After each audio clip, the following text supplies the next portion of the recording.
So within the source code that I'm providing throughout the course, I've got links up here at the top to CodePen.io repositories. So if you go to the CodePen.io and if you don't see anything happening, you just see the JavaScript in there, just remember that to push console, and this is going to actually give you all of that information here, allowing it to pop up within the console.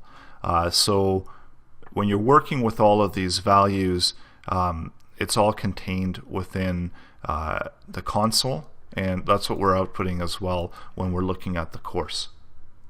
So now I wanted to talk about different operators that we can use to do comparisons, and this is going to lead into conditions. So what conditions are is they're actually statements to check if a condition is true or false.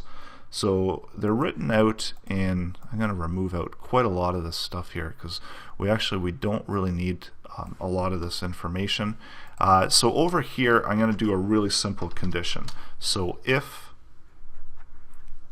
app equals 2, then I want to output something to the console log.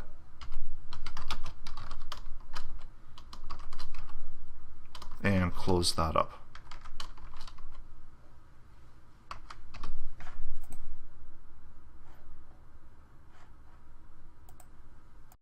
Actually, that semicolon should be inside of there, so close that up. So basically it says if app, the value of app, is equal to 2, and if this is true, then it's going to do this. So I can go out and refresh this, and it says it's 2. If I change the value to 3, go back out, this condition is no longer true and nothing shows up. So we have the option for conditional statements to add even more logic into there. So we can do something like else.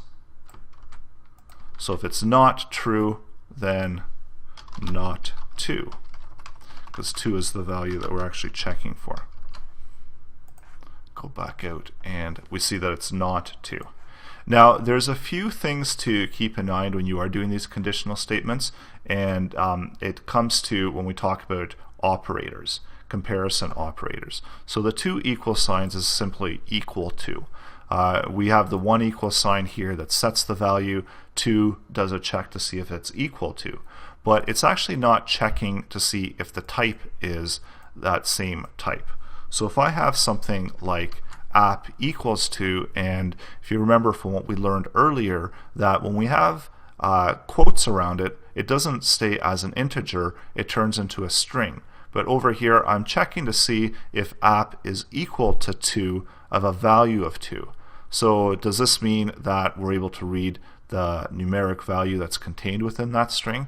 And if it actually equals 2, then we go through and we do this comparison.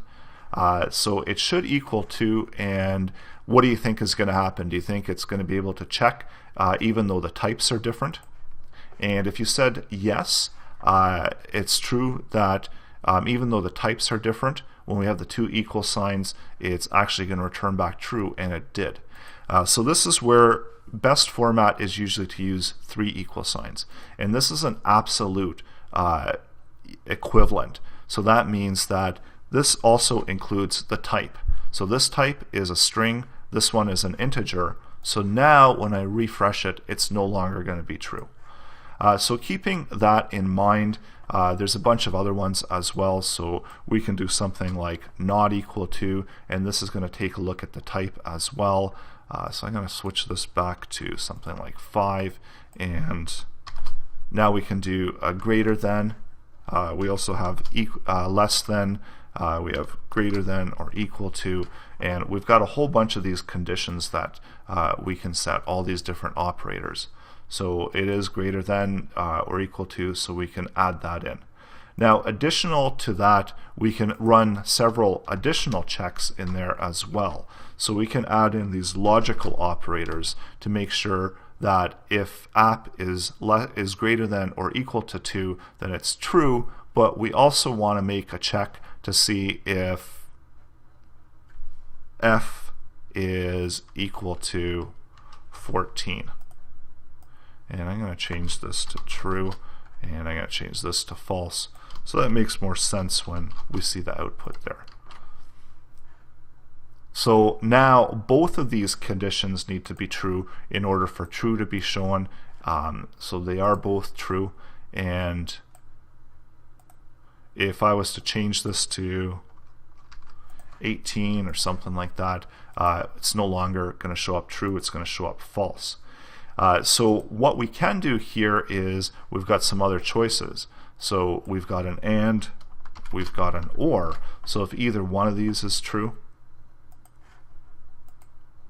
then it's going to show up as true, because at least one of them is true.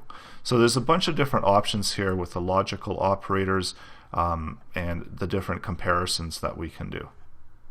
So getting back and switching back into the conditions, so this is our typical condition where we're checking to see if this condition is met. If it's not met, then we continue on. We don't show this part. If it is met, then we do show that part. We can also add in additional checks, so we can do something like else if g equals 25. Then we do that, and we can just leave it. We don't need to add an additional else, or we can add an additional else if we wanted. If we so choose to, we could have another else here and show something if none of those conditions are met. Nothing. And yes, it does get fairly complex with the logic.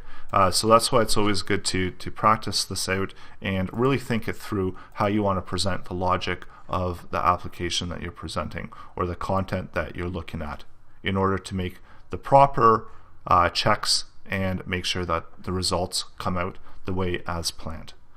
So in the next lesson, we're going to be talking about loops. So loops are another one of those integral parts of JavaScript applications, where it allows you to, again, save time. And a lot of these things, it's just a matter of saving time, creating these dynamic functionalities within JavaScript, and loops are another one of those that allow you to save time. So we're going to be going over that in the upcoming lesson.